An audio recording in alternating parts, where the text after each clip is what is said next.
Today marks 31 years since the Tiananmen Square massacre, but for the first time since 1990, there'll be no official vigil in Hong Kong.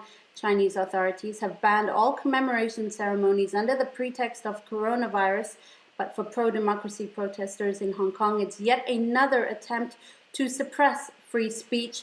The New York Times noting that all of this is happening just a week after Chinese authorities voted in a contentious national security law that could extend China's authority over Hong Kong.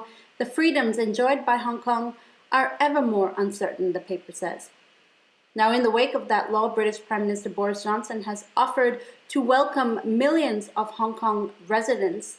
But that offer hasn't gone down too well with Chinese authorities. The Hong Kong Free Press reporting today that Chinese authorities rebuked that offer and advised the UK to, quote, abandon its Cold War mentality and colonial mindset.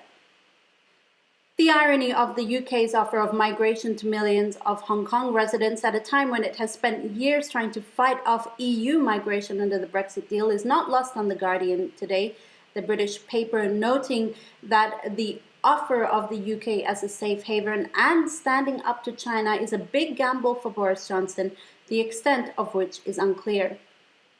Accusations of hypocrisy from Peter Brooks as well, at the cartoonist at the Times of London. Let's leave you with this illustration from Brooks today. It sees Boris Johnson as standing up to Chinese President Xi Jinping on matters of Hong Kong, but bowing down to him, or rather licking his feet when it comes to Huawei, the Chinese global leader in 5G, which was initially backed by Johnson to help roll out 5G network in the UK.